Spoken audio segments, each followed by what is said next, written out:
మన అర్థం ఏంటో చూడండి. స్క్రీన్ మీద కొన్ని ఇమేజెస్ చేస్తాడు, మీకు అర్థం అవుతుంది. ఒకసారి ఆ ఇమేజ్ అయితే టైం స్పేస్ ఏదైతే ఉందో మ్యాటర్, ఒక ఇమేజ్ చూడండి. దానికి ముందు నేను ఫస్ట్ ఇచ్చిన ఇమేజ్ ఒకసారి చూపించు.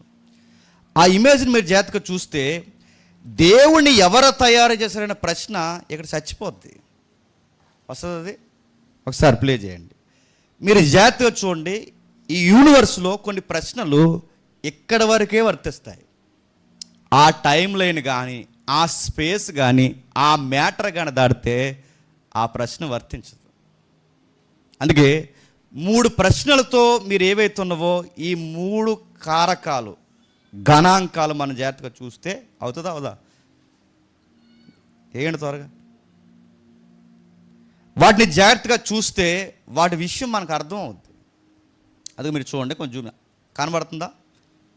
కొంచెం కనబడకపోతే మీరు ఇంటికి వెళ్ళక మొబైల్లో చూడండి. ఇక్కడ మనిషి కూర్చున్నాడు. ఇది ఒక స్పేస్, గుర్తుపెట్టుకోండి. ఇది మేము తయారు చేసుకొచ్చింది కాదు, ఇది గూగుల్లో అధికారికంగా రిలీజ్ చేయబడిన ఇమేజ్. అది సైన్స్లో ఎవడైతే అక్కడ కూర్చున్నాడో ఇది మానవ మనుగుడైతే ఈ మనుగుడు అంతటికి ఇలా జోన్ అలా పైనుంచి కిందకి ఒకసారి అలా తిప్పు, అలా పైనుంచి ఆ పై ఎలుగు నుంచి కింద వెలుగు వరకు ఇదంతా ఒక యూనివర్స్. మీకు అర్థమవుతుందా? వాడు టైం లైన్ నుంచి ఇంకా ముందుకు దాటొస్తే మరొక టైం లైన్ ఉంది. అక్కడికి పోతే మిలియన్ ఇయర్స్ పడుతుంది అక్కడి నుంచి దాటుకుంటూ వస్తే. అంటే విశ్వం ఎలా ఉందో చెప్తున్నాడు. ఇంకా ముందుకు వెళితే ఇంకా మిలియన్ ఇయర్స్, అంటే లైట్ ఇయర్స్, కాంతి సంవత్సరాలు. ఇంకా ముందుకు పోతే ఇంకా టైం పెరుగుద్ది, ఇంకా ముందుకు పోతే ఇంకా టైం. అంటే టైం ఏమవుతున్నట్టు మీరు జాగ్రత్తగా చూడండి. ఈ టైంని మీరు జాగ్రత్తగా చూస్తే ఈ టైం అయినా, మెటీరియల్ అయినా, స్పేస్ అయినా ఇవన్నీ ఒకదానికొకటి అవినాభావ సంబంధం కలిగినాయి. దాన్ని అలానే ఉంచండి, మీకు అర్థమవుద్ది. అంటే ఈ 3 టైం కానీ, స్పేస్ కానీ, మ్యాటర్ కానీ, ఈ 3 ఒకటి లేకపోతే ఒకటి ఉండలేవంటే ఉండలేవు. ఎవరిస్తాను జాతక వినండి. ఇప్పుడు నక్షత్రాలు ఉన్నాయి, గెలాక్సీలు ఉన్నాయి. ఆ కనబడుతుందో ఈ వైట్లో ఎంత కనబడుతున్న గెలాక్సీలే. ఈ గెలాక్సీలంతా మనకి ఏదైతే కనబడుతుందో పదార్థం, మ్యాటర్ ఏదైతే ఉందో, మ్యాటర్ ఉండాలి అంటే మ్యాటర్కి ఏముండాలి? నేను చెప్పిన 3 లైన్స్ జ్ఞాపకం చేసుకోండి. Time, space, matter. ఇప్పుడు అడుగుతున్నాను, మ్యాటర్ పదార్థం ఉండాలి అంటే ఏముండాలి చెప్పండి? స్పేస్ ఉండాలి, అంటే ఆకాశం ఉండాలి. స్పేస్ ఉంటేనే స్పేస్లో ఉంటుంది. ఏంటి చెప్పండి? పదార్థం. ఇది మీకు అర్థమైతే మళ్ళీ ప్రశ్న, స్పేస్ ఉండాలంటే రెండో ప్రశ్న అడుగుతాను జాతకోనండి. స్పేస్ ఉండాలి అంటే ఏముండాలి చెప్పాలి? టైం ఉండాలి. నా మాటలు మీకు అర్థమవుతున్నాయా? మీరు మరలా చెప్తున్నాను జాతకోనండి. టైం ఉంది, స్పేస్ ఉంది, మ్యాటర్ ఉంది. పదార్థం ఉండాలంటే పదార్థం ఉండడానికి స్పేస్ కావాలి, శూన్యం కావాలి. ఆ స్పేసు ఎప్పటి నుంచి ఉందంటే టైం ఉన్నప్పటి నుంచి ఉంది. నా మాటలు అర్థమవుతున్నాయా? టైం ఉంటే స్పేస్ ఉంటుంది, స్పేస్ ఉంటే మ్యాటర్ ఉంటుంది. ఈ 3 మ్యాటర్ ఉండే స్పేస్ లేకపోతే మ్యాటర్ ఉండదు. బాగునండి. స్పేస్ ఉండే టైం లేకపోతే స్పేస్ లేదు. టైం ఉండాలి, టైంలో స్పేస్ ఉండాలి, స్పేస్లో మ్యాటర్ ఉండాలి. గమ్మత్తు గమనించండి. Next image. ఇవి ఏదైతే మనం చూస్తున్నామో ఆ ఇమేజ్ చూపించి, ఫస్ట్ ఇమేజ్ చూపించండి. ఇది ఏదైతే చూస్తున్నామో స్పేస్, టైం, మ్యాటర్ అంటే మీ అందరికీ ఒక జోన్ అలా కనబడుతుంది. మీరు చూడండి, కనబడుతుందా? కనబడట్లేదా? చూపించిన ఆ పై నుంచి కింద వరకు, ఆ పై లెటర్స్ నుంచి కింద లెటర్స్ వరకు ఇదంతా ఒక జోన్గా కనబడుతుందిగా మొత్తం అంతా. అంటే టైము ఇందులోనే ఉంది, మ్యాటరు ఇందులోనే ఉంది, స్పేస్ ఇందులోనే ఉంది. మరి దేవుడు ఎక్కడున్నాడు? ఈ టైంలో లేడు చెప్పండి, ఈ స్పేస్లో లేడు చెప్పండి, ఈ మ్యాటర్లో లేడు. బయట డార్క్ కనబడుతుంది చూసారా, అందులో ఉన్నాడు. దాన్నే బైబిల్ ఏమంతా తెలుసా? నిత్యత్వం, ఎటర్నిటీ అంది. అంటే నీ టైం అయినా, నీ మ్యాటర్ అయినా, నీ స్పేస్ అయినా వీటన్నిటికి ఒక బోర్డర్ ఉంది. ఈ బోర్డర్ ఆవలు ఉన్నవాడు ఎవరో చెప్పండి? దేవుడు ఉన్నాడు. అక్కడ టైం లేని దగ్గర, మ్యాటర్ లేని దగ్గర, స్పేస్ లేని దగ్గర దేవుణ్ణి ఎవడు తయారు చేస్తాడు? దేవుణ్ణి ఎవరు తయారు చేశారంటే నీ ప్రశ్న, నీ వంకర ప్రశ్న ఎక్కడ ఉపయోగిస్తుందంటే చెప్పండి, ఈ 3 లైన్స్కే వర్తిస్తుంది. దానిపైన లేదు ఇక ప్రశ్న. అసలు టైమే లేదు అక్కడ, మ్యాటరే లేదు అక్కడ, స్పేసే లేదు అక్కడ. అలాంటి దిక్కున దేవుడు ఎలా ఉన్నాడంటే మొత్తం ఆ టైం అంటే టైం లేని టైం ఉంది అక్కడ. నా మాట మీకు అర్థమవుతలేదు. టైం లేని టైం ఉంది, స్పేస్ లేని స్పేస్ ఉంది, అసలు మ్యాటర్ లేని ఒక విషయం ఉంది అక్కడ. అలాంటి దిక్కున దేవుడు ఉంటే నువ్వు ఈ జోన్లో ఉండి ఎక్కడికి వెళ్ళి అడిగాడట ఏమని, దేవుడిని ఎవరు తయారు చేయడండి. అసలు నీకు అది అర్థమవుద్దా? మనం లింగులింగమని ఎప్పుడో 35-40 సంవత్సరాల క్రితం నాసావాడు పంపించాడు ర్యాకెట్, స్పేస్ ర్యాకెట్. 40 ఏళ్ళు ఎప్పుడు ఇంకా పైన అయిపోయింది. 40-50 ఏళ్ళ క్రితం పంపించిన ర్యాకెట్ ఇంకా సూర్య కుటుంబాన్ని దాటలేదు. సూర్య కుటుంబం అంటే ఏంటని చూస్తున్నారు, ఎందుకంటే నేను వెళ్తాను చూడండి అక్కడికి. సూర్య కుటుంబం అంటే ఇప్పుడు మా ఉందో చూసారా, అక్కడే ఏదవుతుంది, ఇది ఉందో చూసారా, ఈ పువ్వు ఏదైతే కనబడుతుంది ఇది సూర్య కుటుంబం. ఇది కనబడుతుందా?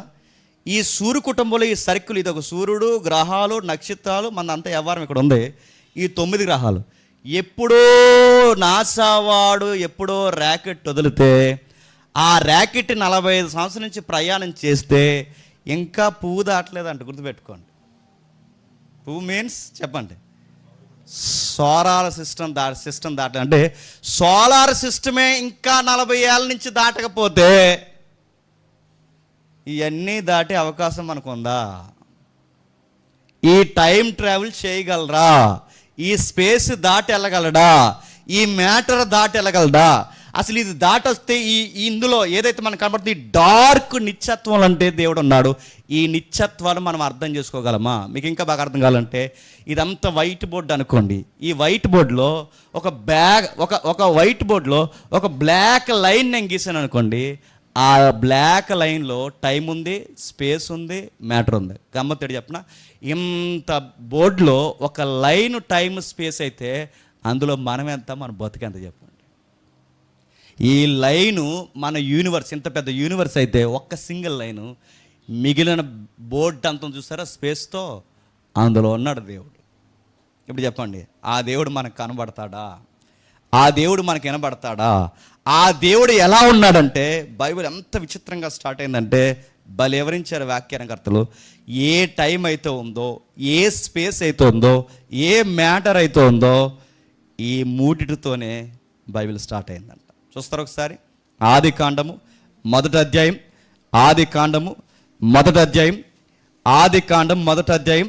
మొదటి వచనం నుండి. ఆది యందు దేవుడు భూమి ఆకాశమును సృజించెను, భూమి నిరాకారముగాను శూన్యముగాను. ఎంత బాగా వివరించారు చూడండి, ఎంత బాగా వివరిస్తున్నారు.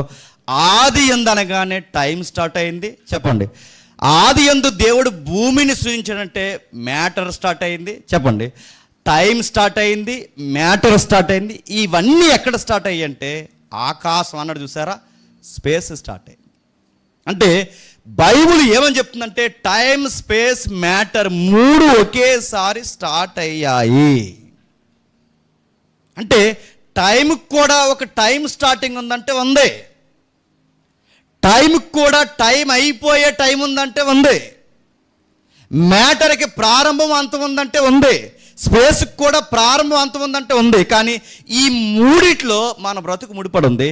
ఇదే మనకు అర్థం కాకపోతే ఆయన మనకు అర్థం అవుతాడు. అందుకే బైబిల్ అని చెప్పిన, ఆయన అగోచరుడు, అన్రీచబుల్ గాడ్. ఆయన అర్థం చేసుకోవడం కష్టం అంటే కష్టమే. మనకేం అర్థమైందంటే ఈ మట్లాది వారినాడు మట్లకి పువ్వులు ఎట్టాలా, ప్లాస్టిక్ డొక్కులు ఎట్టాలా? చెప్పండి, ఏం ఎట్టాలి అంటే మట్టెట్టుకో పైన. ఎక్కడే ఆగిపోతున్నాం కానీ నడుతున్నాం. ఆచార సాంప్రదాయాలు ఏ పెద్ద లెగసీ అనుకుంటున్నాం. అసలు దేవుడేంటి, ఆయన ఎలా ఉన్నాడు, ఆయన అర్థం చేసుకోవడం ఏంటంటే ఆయన అర్థం చేసుకోవడం చాలా కష్టం.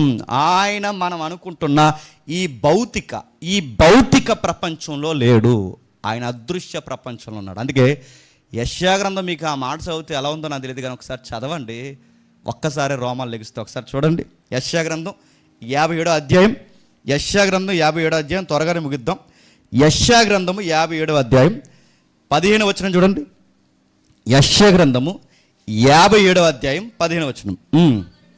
మహాగణుడు, మహోన్నతుడు, పరిశుద్ధుడు, నిత్య నివాసి అయిన ఇలాగు సెలవిచ్చుచున్నాడు, నేను మహోన్నతమైన పరిశుద్ధ స్థలములో నివసించేవాడిని. ఇప్పుడు బాగా వినండి, ఆయన దాకా ఇమేజ్ చూపించండి. ఎక్కడున్నాడు దేవుడు? ఎక్కడ ఉన్నాడట? మళ్ళీ చదువు, నువ్వు చదువు, తమ్ముడికి ఇమేజ్ చూపిస్తాడు. చదువు. నేను మహోన్నతమైన పరిశుద్ధ స్థలం. ఇప్పుడు చెప్పండి, ఆయన ఈ స్థలంలో లేడు, ఈ స్థలంలో లేడు. ఆయన మహోన్నతం అంటే మన ఊహలకు అందని ఒక గొప్ప స్థలం ఉంది.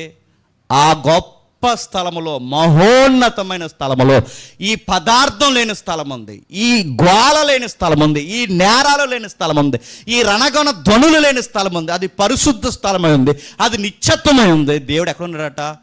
ఆ పరిశుద్ధమైన స్థలములో, మహోన్నతమైన స్థలంలో. ఎరమార్క్ తిప్పుతున్నారు చూసారా? అక్కడ ఉన్నాడంట. అంత స్పేస్లో, అంత విశాల స్థలంలో అంత దేవుడు ఆక్యుపై చేశాడంటే, ఎస్, బైబిల్ అంటుంది ఆయన మనం ఊహించలేనంత ఇమేజ్లో ఉన్నాడంట. ఆయన అలాంటి దేవుడు గురించి బైబిల్ వర్ణించుకుంటుంది. ఇప్పుడు చెప్పండి, ఈ దేవుడు, ఇలా ఉన్న దేవుడు, ఇంత గొప్ప దేవుడు, ఇలాంటి దేవుడు టైంను స్టార్ట్ చేశాడు, శూన్యాన్ని స్టార్ట్ చేశాడు, పదార్థాన్ని స్టార్ట్ చేశాడు. ఈ మూడిటి మధ్య చెప్పండి మనల్ని పెట్టాడు. మనల్ని పెట్టి అది దాటితే కానీ మనకు అర్థం కాదని, ఎంతవరకు మనకు అర్థం అవ్వాలో చెప్పండి, అంతవరకు అర్థమయ్యేలా తనను తాను బయలుపరుచుకున్నాడు. ఇలాంటి దేవుడిని మనం అర్థం చేసుకునే స్థితిగతులు, ఆయనతో మనకి ఏంటి రిలేషన్ అంటే ఏం లేదు. ఒక మాటలో చెప్పుకోవాలంటే, అబ్రహాం గారి తండ్రి అడిగాట, తన అబ్రహాం నాకన్నా పెద్దడు కనుక బహుశా దేవుడు నాకు తాతయ్య అవుతాడంటే ఆ వరుసలు గుర్తుపెట్టుకో. ఆయన ఏమవుతాడో గుర్తుపెట్టుకోండి. ఇప్పుడు ఆ ఇమేజ్ మళ్ళీ మీరు చూడండి. సూర్యుడిని దేవుడిని చేశాడంటే సూర్యుడు ఎవరికి కావాలండి? ఆ కూర్చున్నోడు కావాలి. చంద్రుడిని దేవుడు చేశాడంటే చంద్రుడు ఎవరికి కావాలండి? ఆడెవడ అనుకోకండి, మనమే. ఆ కూర్చున్నోడు కావాలి. నక్షత్రాలు తయారు చేసిన నక్షత్రాలు ఎవరికి కావాలండి? ఇప్పుడు చెప్పండి. దేవుడు సూర్యుడు లేకపోయినా ఆ మహోన్నతమైన పరిశుద్ధ స్థలంలో ఉండగలడు. ఎందుకంటే సూర్యుడు ఈ యూనివర్స్కి తప్ప, చెప్పండి, సూర్యుడు ఆయనున్న యూనివర్స్, ఆ పదం కూడా సెట్ అవ్వదు, ఆయనున్న యూనివర్స్కి సూర్యుడితో పని లేదు. సూర్యుడే లేకపోతే భూమికి, చెప్పండి, పరిభ్రమం లేదు. పరిభ్రమం లేకపోతే సంవత్సరం లేదు. సంవత్సరం రావాలంటే తన చుట్టూ తాను తిరగదు. తన చుట్టూ తాను తిరగకపోతే రోజు అవ్వదు. రోజు అవ్వకపోతే టైమే లేదు.